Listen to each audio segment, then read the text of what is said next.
नमस्कार दोस्तों, एक बार मैं फिर से स्वागत करता हूं आप सभी लोगों का आपका अपने यूट्यूब चैनल गुरुवर जी के में। जी हाँ दोस्तों, तो एक बार मैं फिर से हाजिर हूं आप लोगों के लेकर एक नया प्रैक्टिस सेट यानी कि सामान्य ज्ञान का प्रैक्टिस सेट 13 यानी कि प्रश्न पत्र 13 यूपी पुलिस कांस्टेबल के संबंध में। इसमें हम उन महत्वपूर्ण प्रश्नों को लेकर आए हैं सामान्य ज्ञान से संबंधित जो आपके परीक्षा में पूछे जाने की पूरी संभावना है दोस्तों। तो चलिए ज़्यादा देर न करते हुए आज की वीडियो प्रारंभ करते हैं। आज का पहला प्रश्न है दोस्तों कि मानव द्वारा सर्वप्रथम किस धातु का प्रयोग किया गया था। बताइए दोस्तों आपका क्या होगा जवाब। जी हाँ दोस्तों, उसका जवाब हो जाएगा बी यानी कि तांबा। मानव द्वारा सर्वप्रथम जिस धातु का प्रयोग किया गया था वो तांबा था। और तांबा इसलिए क्योंकि तांबा जो है इसका जो अयस्क है दोस्तों बहुत आसानी से मिल जाता है, यानी कि धरती की ऊपरी परत पे ही ये मिल जाता है। और इसका जो एक तरह से कहा जाए कि इसका जो साफ़ करने की जो चीज़ें होती हैं, यानी कि जिससे कि इस गैस को साफ़ किया जाता है वो बहुत ज़्यादा मुश्किल नहीं होता है। इसलिए प्रारंभिक मानव ने तांबा का प्रयोग करना प्रारंभ कर दिया था दोस्तों। अगला प्रश्न है दोस्तों कि दीवाने अमीर कोही विभाग की स्थापना किस सुल्तान ने की थी। बताइए दोस्तों क्या होगा आपका जवाब। जी हाँ दोस्तों, इसका जवाब हो जाएगा मोहम्मद बिन तुगलक, यानी कि ए हो जाएगा इसका जवाब। मोहम्मद बिन तुगलक ने दीवाने अमीर कोही विभाग की स्थापना की थी दोस्तों। अगला प्रश्न है दोस्तों कि किस शासक की मंत्रिपरिषद को अष्टप्रधान की संज्ञा दी गई थी। बताइए दोस्तों क्या होगा आपका जवाब। जी हाँ दोस्तों, इसका जवाब हो जाएगा ए यानी कि शिवाजी। शिवाजी ने अष्टप्रधान मंत्रिपरिषद का गठन किया था। असल में इसमें 8 ऐसे प्रधान मंत्री लोग थे जो काफ़ी नज़दीकी से कार्य करते थे शिवाजी के, और इन्हें ही हम अष्टप्रधान के नाम से जानते हैं। अगला प्रश्न है दोस्तों कि सती प्रथा का अंत तथा ठगी प्रथा को समाप्त करने का श्रेय किसे है। बताइए दोस्तों क्या होगा आपका जवाब। जी हाँ दोस्तों, इसका जवाब हो जाएगा डी यानी कि Lord William Bentinck. Lord William Bentinck ही वह अंग्रेजी अधिकारी था जिसने सती प्रथा तथा ठगी प्रथा को समाप्त किया था। और राजा राम मोहन रॉय ने इसमें बहुत ही अधिक प्रयास किया था कि भारत में इस बुराई से इससे पीछा छुड़ाया जा सके, इसका अंत किया जा सके दोस्तों। अगला प्रश्न है दोस्तों कि राज्यालय या फिर हड़प नीति निम्नलिखित में से किसके द्वारा लागू किया गया था। बताइए दोस्तों क्या होगा आपका जवाब।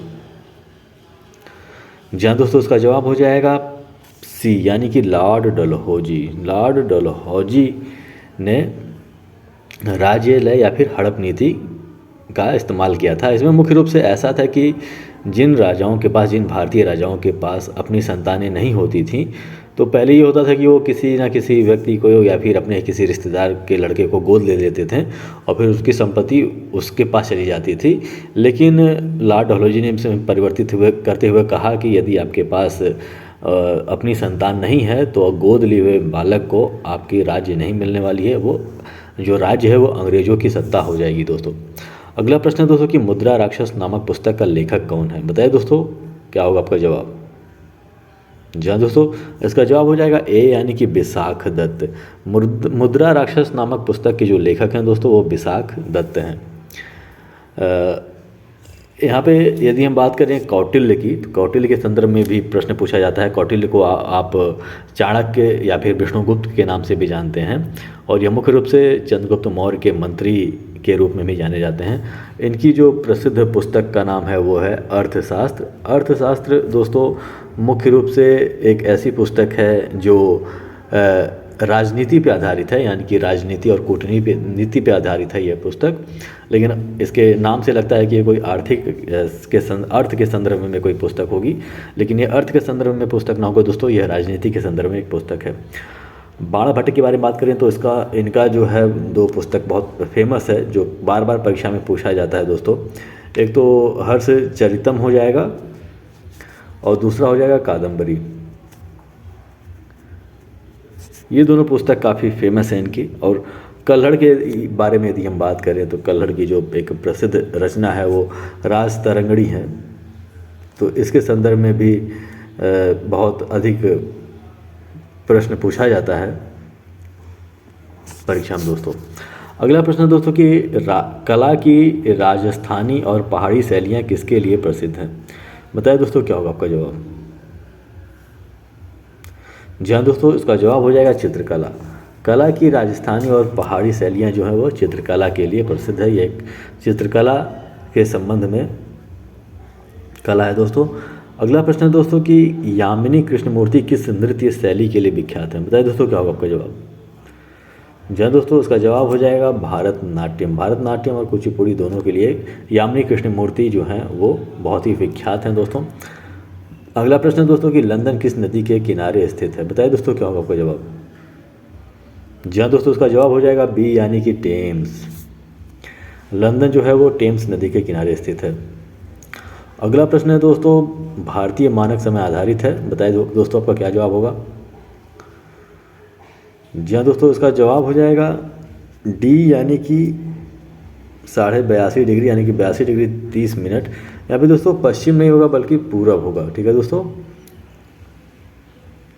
पूर्वी देशांतर 82 डिग्री 30 मिनट पूर्वी देशांतर पे ये स्थित है दोस्तों। ठीक है, और अगला प्रश्न है दोस्तों कि पृथ्वी के अतिरिक्त किस ग्रह पर वायुमंडल पाया जाता है? बताइए दोस्तों क्या होगा आपका जवाब। जी हाँ दोस्तों, इसका जवाब हो जाएगा मंगल। मंगल ग्रह पे संभावना है कि यहाँ पे वायुमंडल मौजूद है, इसलिए भारत हो गया या फिर विश्व के जो लोग हैं, विश्व के जो शक्तिशाली देश हैं वो मंगल पे अपना पहुंच बढ़ाना चाहते हैं ताकि इसके वायुमंडल के बारे में अध्ययन किया जा सके कि किस प्रकार का वायुमंडल यहाँ पे मौजूद है। अगला प्रश्न है दोस्तों कि नीला ग्रह के नाम से जाना जाता है। बताइए दोस्तों क्या होगा आपका जवाब। जी हाँ दोस्तों, इसका जवाब हो जाएगा पृथ्वी। पृथ्वी को नीला ग्रह के नाम से जाना जाता है। नीला ग्रह इसलिए कहा जाता है क्योंकि ऊपर से देखने पे पृथ्वी नीला दिखाई देती है, और ऐसा इसलिए है क्योंकि पृथ्वी का जो है लगभग 70 से 75% भाग जो है वह केवल जल का बना हुआ है। यहाँ पे महासागर और समुद्र मौजूद हैं, और जो मुख्य रूप से देखा जाए तो प्रकाश का जो बिखराव होता है सूर्य के प्रकाश का, उसमें नीला रंग जो होता है वो सबसे ज़्यादा बिखराव करता है। इसीलिए पृथ्वी से देखने पे ऊपर जिस प्रकार से नीला दिखाई देता है, उसी प्रकार से जब ऊपर से नीचे देखा जाता है तो ये जो नीला रंग होता है वो परछाई के तौर पे इस पानी में दिखाई देता है पृथ्वी के, और इसीलिए पृथ्वी जो है वो हमारा नीला दिखाई देता है, इसलिए हम इसे लिए नीला ग्रह कहते हैं। अगला प्रश्न है दोस्तों कि भारतीय रिजर्व बैंक का राष्ट्रीयकरण किया गया था। बताइए दोस्तों क्या होगा आपका जवाब। जी हाँ दोस्तों, 1 अप्रैल 1949 को भारतीय रिजर्व बैंक का राष्ट्रीयकरण किया गया था, और 1 अप्रैल 1935 की यदि हम बात करें तो 1 अप्रैल 1935 के दिन इसकी स्थापना की गई थी दोस्तों। अगला प्रश्न है दोस्तों कि भारतीय विदेश व्यापार संस्था कहाँ स्थित है। बताइए दोस्तों क्या होगा आपका जवाब। जी हाँ दोस्तों, उसका जवाब हो जाएगा ए यानी कि भारतीय विदेश व्यापार संस्था जो है वो नई दिल्ली में स्थित है। अगला प्रश्न है दोस्तों कि भारत में कार्यपालिका का अध्यक्ष कौन होता है। बताइए दोस्तों क्या होगा आपका जवाब।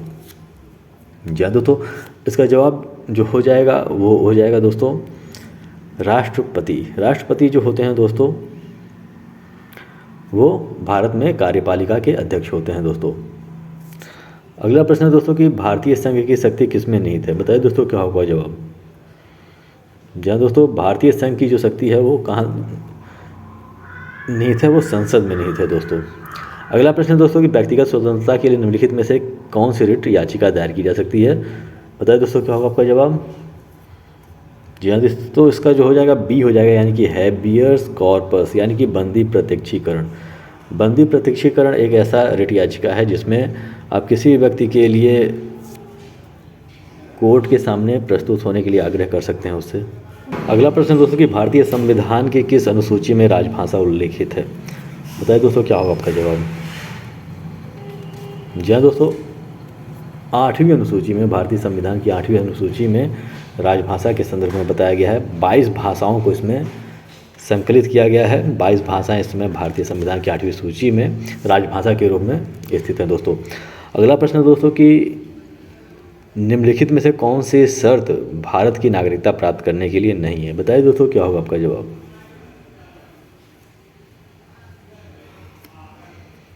जी हाँ दोस्तों, इसका जवाब हो जाएगा संपत्ति स्वामित्व।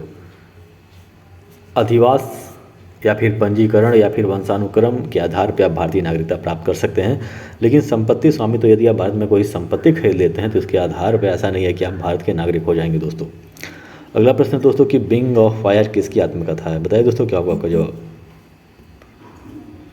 जी हाँ दोस्तों, उसका जवाब हो जाएगा डी यानी कि APJ अब्दुल कलाम।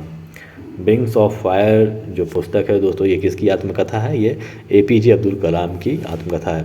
अगला प्रश्न है दोस्तों कि निम्नलिखित में से किस एक में सर्वोच्च विशिष्ट ऊष्मा मान होता है। बताइए दोस्तों क्या होगा आपका जवाब। जी हाँ दोस्तों, इसका जवाब हो जाएगा डी यानी कि जल। तो जल में सर्वोच्च विशिष्ट ऊष्मा का मान होता है दोस्तों। अगला प्रश्न दोस्तों, निम्नलिखित में जल जनित रोग कौन सा है? बताइए दोस्तों क्या होगा आपका जवाब।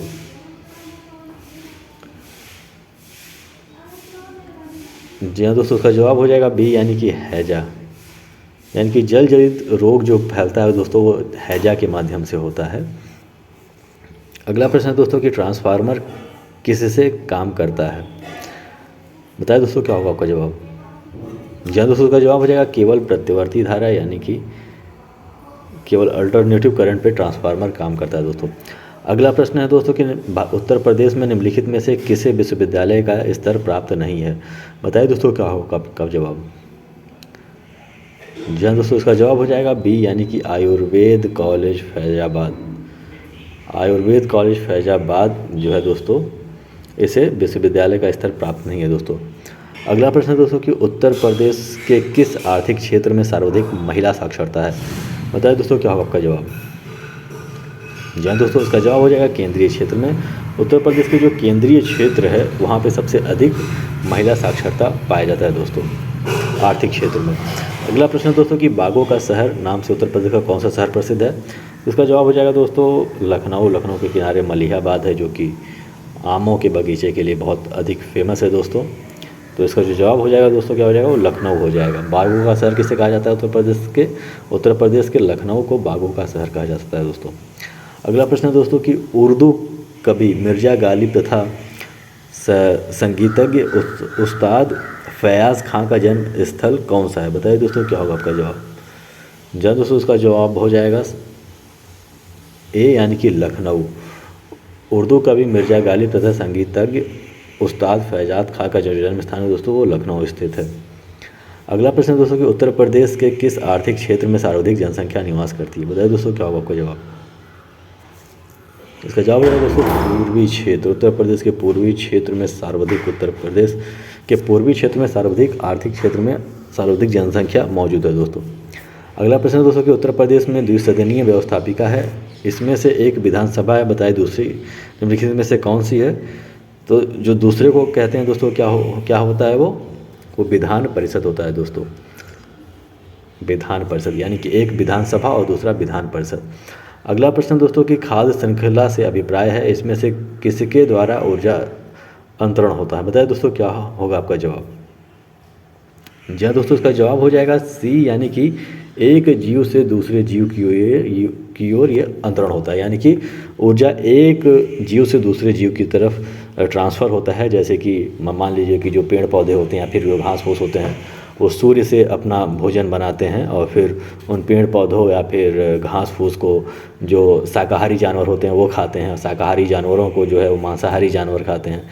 तो इस प्रकार से कैसे ये क्रम चलता रहता है, तो इसी प्रकार से ऊर्जा का जो स्थानांतरण या फिर अंतरण होता है वो एक जीव से दूसरे जीव की ओर होता है दोस्तों।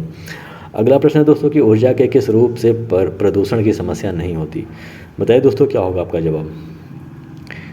या दोस्तों इसका जवाब हो जाएगा डी यानी कि सौर। तो ऊर्जा के किस रूप से प्रदूषण की समस्या नहीं होती है? तो हो जाएगा सौर दोस्तों। यानी कि सौर यानी कि सूर्य से जो भी हमें ऊर्जा प्राप्त होती है उससे किसी प्रकार का प्रदूषण की समस्या नहीं होती है। कोयला जलाएंगे धुआं निकलेगा, परमाणु से भी विभिन्न प्रकार के रेडिएशंस निकलते हैं, पेट्रोल से भी धुआं निकलता है।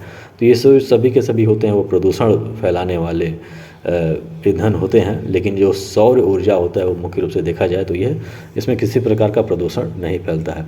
अगला प्रश्न है दोस्तों कि बाढ़ को रोका जा सकता है? बताइए दोस्तों क्या होगा आपका जवाब। जी हाँ दोस्तों, इसका जो जवाब हो जाएगा वो हो जाएगा डी यानी कि नदियों पर बांध बनाकर व वृक्षारोपण करके। नदियों पर बांध बनाकर व वृक्षारोपण करके इसे रोका जा सकता है दोस्तों। अगला प्रश्न है दोस्तों कि वह संविधान संशोधन जिसके अनुसार जीएसटी पारित किया गया। बताइए दोस्तों क्या होगा आपका जवाब। इसका जवाब हो जाएगा ए यानी कि 101वां संविधान संशोधन द्वारा दोस्तों जीएसटी पारित किया गया था भारत में। यह 2016 में आया था दोस्तों। अगला प्रश्न दोस्तों कि भारत में नवंबर 2016 को किन दो नोटों का विमुद्रीकरण किया गया? बताइए दोस्तों क्या होगा आपका जवाब। जी हाँ दोस्तों, इसका जो जवाब हो जाएगा वो हो जाएगा सी, यानी कि 500 और 1000 के नोट बंद कर दिए गए थे, जो विमुद्रीकरण किया गया था 8 नवंबर 2016 को। अगला प्रश्न दोस्तों कि सोशल नेटवर्किंग वेबसाइट फेसबुक के संस्थापक का क्या नाम है? बताइए दोस्तों क्या होगा आपका जवाब। जी हाँ दोस्तों, उसका जवाब हो जाएगा सी, यानी कि मार्क जुकरबर्ग। मार्क जुकरबर्ग जो है सोशल नेटवर्किंग साइट फेसबुक के संस्थापक हैं। अगला प्रश्न दोस्तों कि अगला प्रश्न है दोस्तों कि केंद्रीय चावल अनुसंधान संस्था कहाँ अवस्थित है? बताइए दोस्तों क्या होगा आपका जवाब। जी हाँ दोस्तों, इसका जवाब हो जाएगा, ये हो जाएगा दोस्तों कटक में। जी हाँ दोस्तों, इसका जवाब हो जाएगा ए, यानी कि केंद्रीय चावल अनुसंधान संस्था जो है वो कटक यानी कि उड़ीसा के कटक में स्थित है दोस्तों। अगला प्रश्न है दोस्तों कि बैरोमीटर की खोज किसने की थी? बताइए दोस्तों क्या होगा आपका जवाब। बैरोमीटर की खोज किसने की थी? बताइए दोस्तों क्या होगा आपका जवाब।